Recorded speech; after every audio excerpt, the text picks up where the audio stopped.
கீழ்வெண்மணியில அண்ணா தலைமையிலான திமுக அரசு தான் விவசாயிகளுக்குள்ள வெட்டிக்கிட்டு செத்தாங்க, விவசாயிகளுக்குள்ள கொளுத்திக்கிட்டு செத்தாங்க, அது அவங்களுக்குள்ள நடந்த பிரச்சனைன்னு பேசுச்சு. ஆனா அது அப்பட்டமான வர்க்க போராட்டம். கோபாலகிருஷ்ணன் நாயுடுன்ற ஒரு சாதி வெறி பிடித்த ஒரு பண்ணையார் அந்த மக்கள் எதிர்த்து கம்யூனிஸ்ட் கட்சி பின்னாடி நின்று அரைப்படி நெல்லு கூலி உயர்வு கேட்டதுனால கொடூரமா குழந்தைங்க முதற்கொண்டு ஒத்த குடிசையில வச்சு கொன்னான் அப்படின்ற எல்லா உண்மையும் தெரிஞ்சப்பையும் அப்ப இருந்த அண்ணா தலைமையிலான திமுக அரசு இல்ல அவங்க அடிச்சுக்கிட்டு செத்தாங்கன்னு தான் சொன்னுச்சு. அதன் பிறகு போராட்டங்கள் தான் அதை வெளியே கொண்டு வந்துச்சு. உண்மையை மறைக்க முடியாதுல்ல. திரு கருணாநிதி அவர்கள் தலைமையிலான திமுக அரசு தான் திருநெல்வேலியில கொடூரமா தாமிரபரணி ஆத்துல குழந்தைங்க உட்பட மக்களை கொன்னுச்சு, மூழ்கடிச்சு கொன்னுச்சு.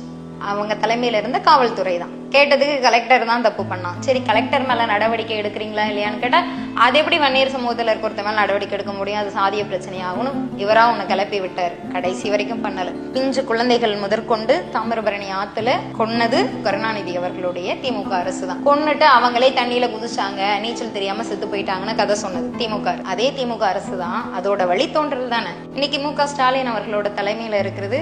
அவனே மலம் கழிஞ்சு அவனே கவர்ல கொண்டு போய் அவன் குடிக்கிற தண்ணியில அவன் குழந்தை குட்டி முதற்கொண்டு குடிச்சிருக்கு. அந்த தண்ணியில கலந்து அவன் சொந்த பந்தம் அவன் குழந்தை குட்டி அவங்க வீட்டுல இருக்கிறவங்க எல்லாம் அதிலேயே சமைச்சு அதிலேயே குடிச்சு அவங்களே போய் அட்மிட் ஆகி அதுக்கப்புறம் இல்ல அவன் வேற ஒருத்தனை பழி வாங்குறதுக்காக இவ்வளவு பெரிய கிரிமினல் வேலையை பண்ணி இருக்கிறான், ஆனால் அவன் தான் குற்றவாளின்னு கொண்டு வந்து ஒரு கதையை சொல்லுது. இந்த வரலாறுகள் திமுக இருக்கு. இது வெறும் வேங்கைவல் விஷயம் கிடையாது. தலித் மக்களை எப்பொழுதுமே திமுக அரசு காப்பாற்ற நினைச்சது கிடையாது, மாறா பழி கொடுக்க தான் செஞ்சிருக்கு.